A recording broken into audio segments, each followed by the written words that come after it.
This time I would like to present another view of the spiritual journey. By presenting the dark side of our personality and the emotional programs for happiness that won't work and all the damage they're doing in our lives, I'm afraid you might get too negative a view of the spiritual journey, although we've tried to show that this is a path to freedom. But still, when you are talking about this much damage and its disasters, the impression could get across that might be a little bit discouraging. So another view that is a positive view of the spiritual journey might help to balance any such misapprehensions as I might have inadvertently communicated. So there's a very beautiful, insightful way of looking at the spiritual journey that is called the Four Consents. I'd like to talk about that this afternoon in the context of looking at this whole journey from another perspective. Now, this conference is based on an insight of John S. Donne, who's a professor of theology at Notre Dame University. And I was very much impressed with it when I first saw it, and I've since integrated it into some previous thinking. And so here is how it goes. This is the idea that the spiritual journey is correlative or corresponds to the natural evolution or stages of human life from birth to death. And that at each stage, God asks of us to consent to what is appropriate for that particular stage of human development. Now, the first stage, roughly, is from 1 to 11. And during this period, John Donne suggests, God asks us to consent to the basic goodness of our being in all its parts. And as we know that, and have observed, the various parts of the brain gradually develop at this time through external stimuli, and there's a natural development of experiencing life and experiencing our own faculties and of developing our imagination and language, memory, play, relationships, both family and then the extended ones that occur later on, socialization. So that about the year of about 11, our basic human faculties are pretty much in place. And so that this is the request that God makes of each of us is to accept the goodness of our being, our faculties, our life as a gift from Him, and to be grateful for it. Now, unfortunately, because of the vicissitudes of our early life that we've already discussed in showing how the individual self is formed with its ways of coping with life, if our environment in early life is filled with terror, rejection, ambivalent signals from one of the parents of love or hate, if we feel abandoned, or if we have some physical injury like a handicap and can't play with the other boys and girls, then the emotions hesitate to give a full and total emotional consent to life and its goodness. Now, when I speak of the acceptance of our being or our basic goodness, I don't mean what we can do or do better than others, but rather that basic goodness of our being, which is God's unique gift to each one of us, and which is lovable before we do anything. Okay.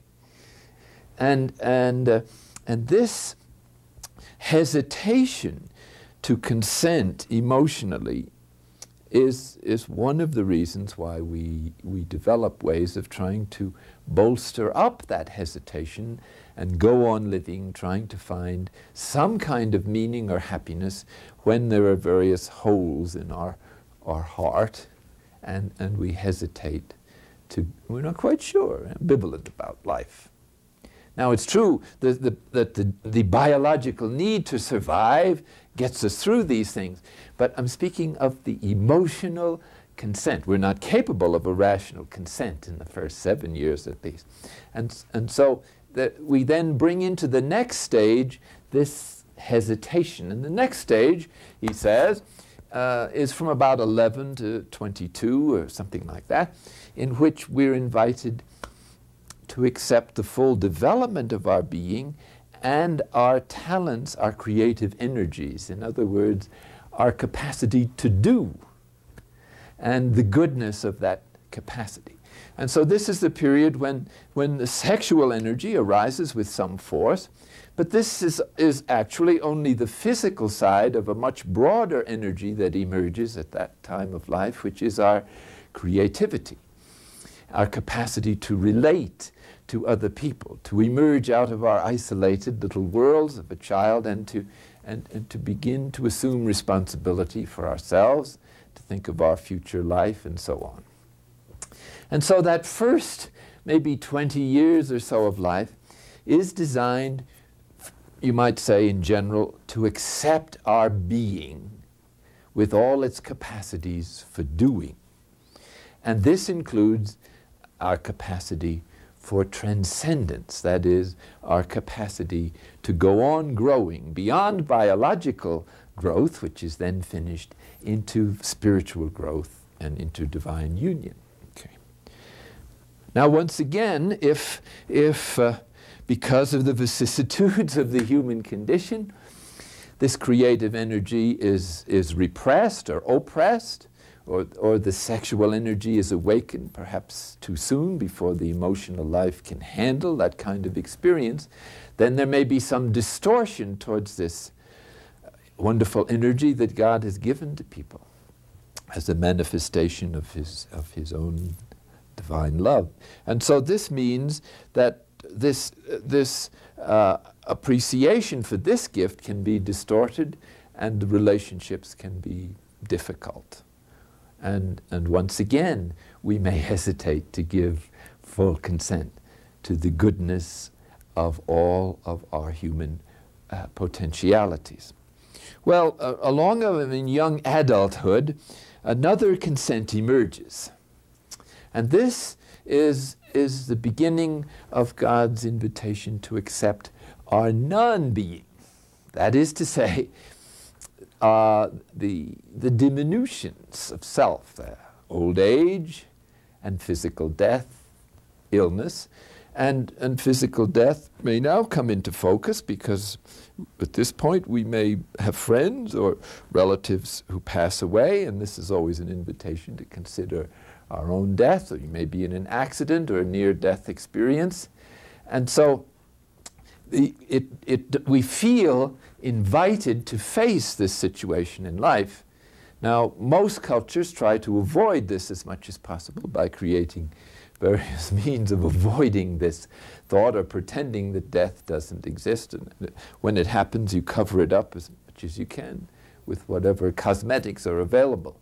But here the invitation is not to think of the morbid side of death, of being put in a coffin and prayed over and then disposed of in some dignified way. It's rather the acceptance of the consequences of physical death that we're invited to accept. Now, the consequences of physical death are going to be the letting go of everything we love in this world, persons, places, and things, and moving on to other relationships with these things that we don't know anything about yet. And we can only hope. We don't have direct experience of it. So this is a very, very poignant and deeper kind of request to consent to than the previous ones. and it probably builds on the previous ones. And if we haven't made the previous ones, this one is probably more difficult. Or again, if we had a death experience early in life, the loss of a parent, for instance, we may have an exorbitant fear of death, or excessive, or we may have been wounded by it, and hence, again, we hesitate to make this consent, which is actually a part of the whole rhythm of life. The capacity to consent to life, physical life, with all its beauty and so on, which includes also the beauty of this world and of nature, of the universe, and also the willingness to move on to something beyond and hopefully even better than the good things of this world. Now there's a fourth consent, which is the most difficult one of all. And this is the one that we've been kind of focusing on through the middle part of this retreat, and that is the consent to be transformed. Now you'd think everybody would be gung-ho for this, but even the holiest people, when they begin to perceive what's involved in this process, are inclined to say, well, let's wait a minute and let's not rush this thing and so on. Because transformation means the consent to the death of the false self, which is the only self we know at this point, and which does not drop dead upon request. Whatever harm it's doing us, at least we have it, and we know it, and let's get on with it, and what might the true self be, and so on. So most people are afraid of the death of the false self system even more than physical death. And this perception of this is sometimes so poignant for some people that in late adolescence, when they begin to face physical death or the death of their emotional programs for happiness, they opt out for suicide or something. A suicide rate is extremely high in the high school age at the present time, as you know. So that these confrontations are so difficult for this generation, perhaps because the first two consents, which would have been a preparation for it, are also so difficult. And so many people now coming into young adulthood have experienced so much pain in their youth, and from various sources, and just from the pervasive sense of doom that the nuclear confrontation creates visibly or invisibly in the atmosphere around us, that they just can't, they just don't have the confidence to accept or consent to this loving invitation to accept the mystery of our non-being in the sense of the diminution of our physical being.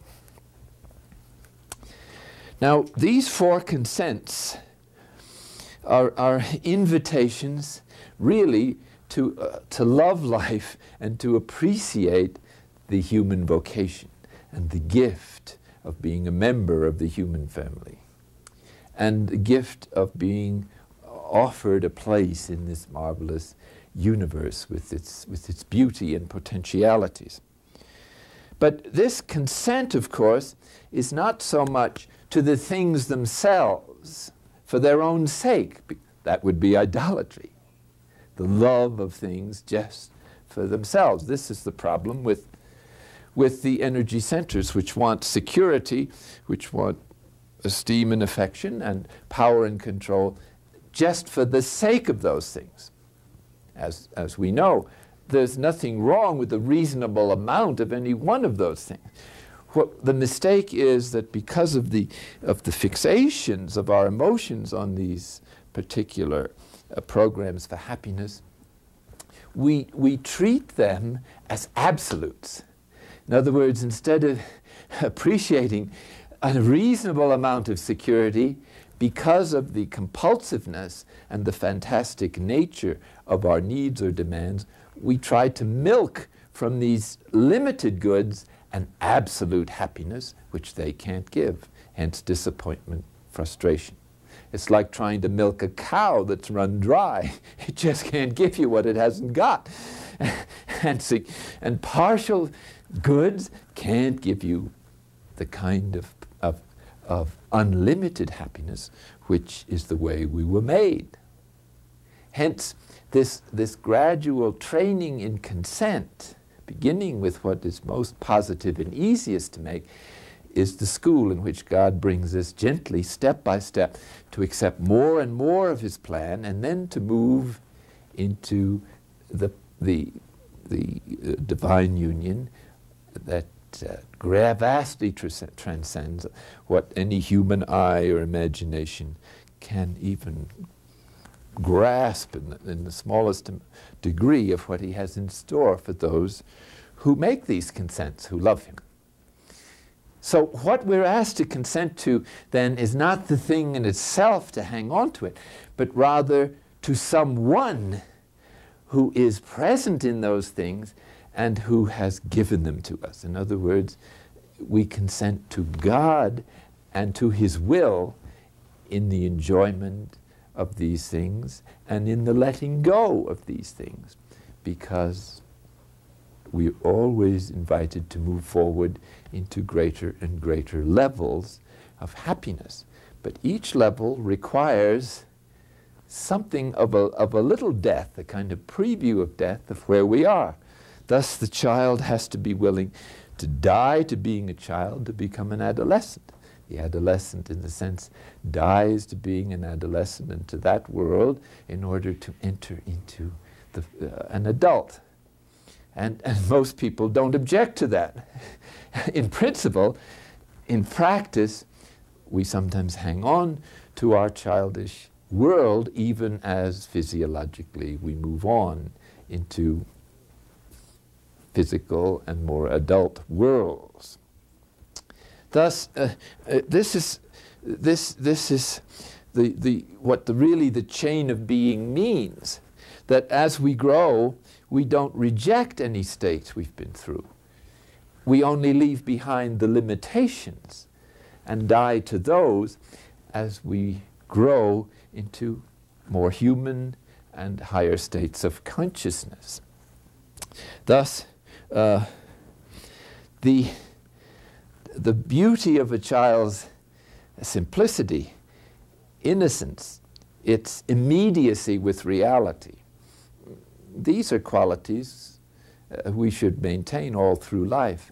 But the tantrums and the ignorance of the child and its limitations we leave behind.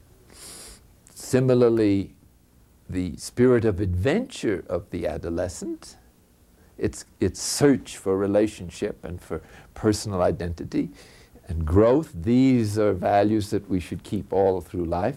But the emotional turmoil and its panic to establish an identity, these belong to the limitations of the adolescent and are left behind as we become an adult. Thus, a true asceticism, that is, asceticism that is presented to us in the gospel, as well as emerges in the other world religions, is not so much a world rejection, but rather the acceptance and consent to everything that is good and created, including the legitimate pleasures of life, and learning how to use the good things of this world and our faculties rightly. So it isn't a question of rejection, but of learning to use all the good things rightly. And the best way to use everything, of course, is to use it in relationship to God as His gift, and to appreciate it and to love it. Now, I've often noticed in people on the spiritual journey that when they have reached a certain point, God often asks them to rethink some judgment from early childhood, which was a rejection of His gifts, or of their being, or of their goodness, or of the goodness of other things. In other words, he invites them to take another look at what their hesitations were, and now to realize that those hesitations were based on the circumstances of their early life and their inability to handle emotionally the traumas of early life. And now he asks them, take another look at the beauty of this universe, the good things of life, at the beauty of a meal together, at the loveliness of a sunset, the beauty of music, the enjoyment of swimming, or the enjoyment of resting, the enjoyment of good food, if you can get it. And so God is a tremendous supporter of the universe and of his creation. I guess he likes it, otherwise why did he make it? And so he also is a great supporter of life. As Jesus said, I have come that you may have life and have it more abundantly. The abundant life is this openness to the higher states of consciousness and union, which require a foundation on the human level of acceptance and integration. So a true ascesis then is the appreciation of what was good at every level of human life from the moment we were conceived on upwards, integrating each level of human consciousness into the next one and expressing it now in the more mature way. This is what every integration really means, the unification or unity of, or union of our experience as we perceive it from higher vantage points where we can make a greater synthesis. And this pattern seems to continue beyond the level of consciousness that are listed here into the higher states of consciousness. There also the good things of the beginning of our spiritual journey are appreciated, but also we're willing to let them go as we move into more spiritual relationship to God, a more mature relationship to Him. It's not that we reject the consolations of an earlier period, but that we now no longer depend on them as we did in the beginning, and are prepared to keep growing into ever more mature levels of relating to the ultimate mystery and to everyone else, because that's involved in loving God, as we know. We cannot love God without loving what He has made, and also loving Him in everything that He has made. So, consenting then involves, if we haven't succeeded in early childhood and adolescence, doing it again under the invitation of grace. And one of the areas that I have noticed in dealing with many people on the spiritual journey, that if they have suffered from the rejection of sexual feelings, which was the general attitude a few generations ago, maybe not so much today, but anyway, if, for instance, one is introduced through one's religious education to the fact that sexual misbehavior is a mortal sin and that you can be sent into hell, then imagine the feelings of a sensitive child who is developing a relationship to God and who is beginning to experience the upsurge of sexual energy at puberty, in trying to distinguish between thoughts and sexual feelings which are normal and inevitable, and activity which is considered sexual misbehavior.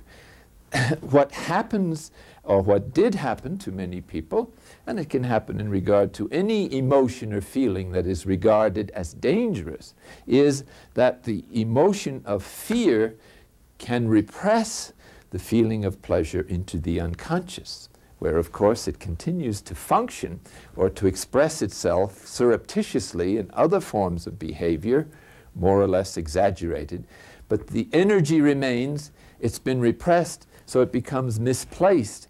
And so in some experiences of people, one notices that their fear of feelings has been so great that they actually can repress for many years the feelings of sexuality which are normal. Now, when the spiritual journey comes along and they're invited to dismantle the false self system, part of that process, if it's going well, is going to mean, as we saw, the firing of the repressive apparatus. Because as divine love grows and trust in God, down go your defenses. And hence, as trust grows, down grows fear, the repressive emotion of fear. And what it had been repressed then emerges from the inner caves and comes to consciousness, to the great dismay of the individual who thought he had no such feelings. Okay.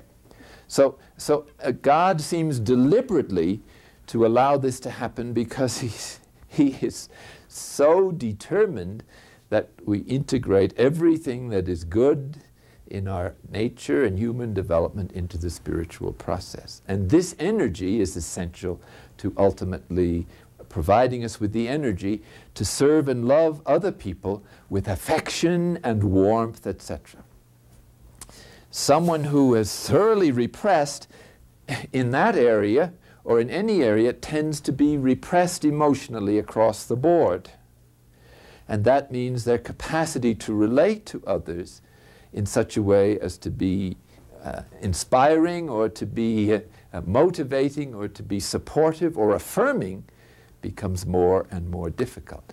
And then as the energy begins to come closer to the surface, their terror that it's going to burst into consciousness and perhaps be uncontrollable tends to make people even more defensive, and so there's a tendency to avoid a closeness with other people that is perfectly natural, but which they feel might be dangerous. I have met people then who, because of some religious ideal, or because they wanted to be celibate and they understood that this was a necessary condition for serving in the priesthood, and they possibly went to a prep seminary, they actually succeeded in repressing this energy during this early part of life. About 30, 40, or 50, the adolescence which they were not allowed to have or didn't allow themselves to have begins to happen, to their great dismay and agony.